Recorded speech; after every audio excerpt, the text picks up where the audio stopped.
Dolly with casters replacement instructions. Phillips head screwdriver required. Dolly includes casters and 8 Phillips pan head screws.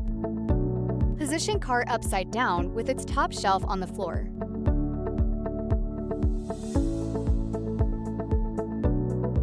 Use screwdriver to remove 2 screws, each from the 4 corners of the bottom shelf.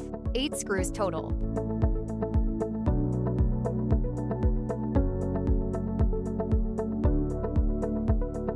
Lift dolly assembly from the shelf.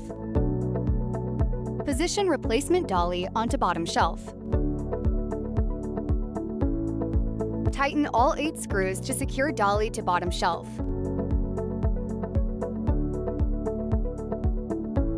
Return cart to upright position.